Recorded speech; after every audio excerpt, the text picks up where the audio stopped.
Hello, my name is Dimitris Michalaris.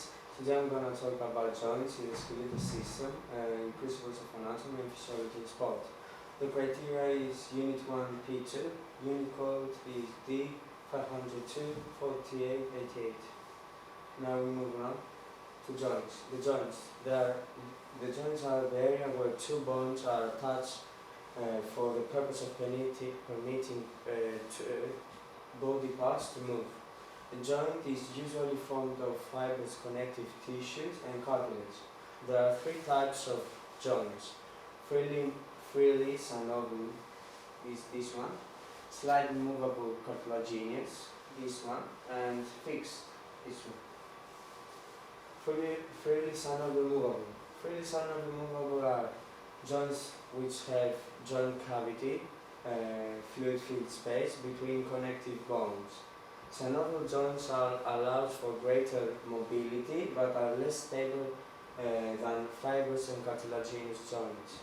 Synovial joints include joints in the wrist, elbow, knees, shoulders and hip.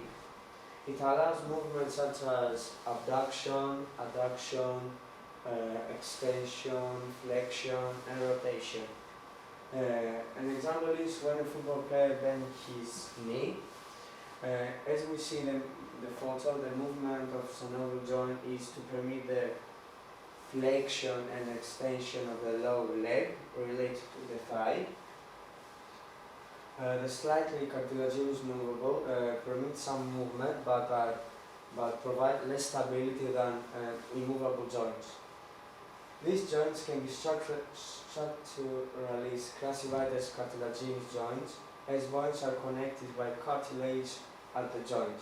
Cartilage is a tough, elastic connective tissue that helps to reduce friction between bones.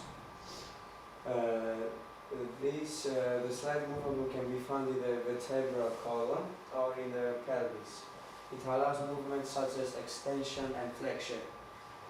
Sporting example is in gymnastics when you do stretching or flips. As we see here in that photo, the movement of the vertebra is flexion when performs the flip and extension before the flip. Fixed joints. Fixed joints allow no movement at all, are held together by a tough fiber that permits no movement, and these joints also have no joint cavity. It is found in the skull, and these joints are important for stability and protection. Sporting example is when a football player hits the ball with his head. In the head there is no movement between the joints. Now we're moving on to synovial joints. There are 6 types of synovial joints. There is hinge, ball and socket, pivot, ellipsoid, saddle and gliding.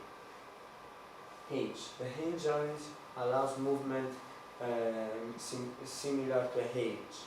It has a convex and concave surface and allows movement in one plane about a single axis. It allows flexion and extension movements, and we can find in the elbow, knee and wrist joints. A sporting example is when a football player kicks the ball. In that photo we see the knee is flexing and then extended when you shoot. Ball and socket. The ball and socket joints allow the greatest movement, and it moves 3 planes and 3 axes. It allows flexion, extension, rotation, abduction, adduction and circumduction. It's found in a hip or in a shoulder. A sporting example is when a player is bowling, as in the photo, use his shoulder, which goes all the way around. This movement allows to shoulder rotation. Pivot. The pivot allows rotation of one bone around another. Are found in humans in the neck, forearms, knees, and other parts of the skeletal system that are able to rotate. The pivot joint in the neck allows the head to move side to side. As we see here in a sporting example, a player when he's stretching is moving his head side to side. The pivot joint allows to the head rotation. Ellipsoid. Ellipsoid allows movement in two planes and can produce flexion, extension, abduction, and adduction movements. It can be found in the wrist, allow back and forth and side to side movement. A sporting example is when in basketball, when players are dribbling with the ball, they are using their wrist here. In that photo, the wrist is in palmar flexion, like this. Now we go to saddle. Saddle allows movement in one plane and one axis.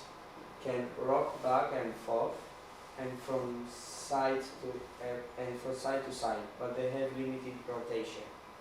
It can be found in the thumb, shoulder, and inner ear. Movements that are involving are flexion, extension, adduction, abduction, and circumduction. As we see here in the example, we see a thumb wall. The thumb wall allows the movement of the fingers, abduction and adduction, as we see here. Then we go to gliding. Gliding allows one bone to slide to another one. This occurs between the surface of two flat bones that are held together by ligaments. It can found in the vertebra and joints between corpus and tarsus, such as wrist and ankles. Their movements are very little rotation. Example is when a football moves his head to one direction, like in the photo, while hitting the ball. This movement allows the vertebra to move slowly and rotate.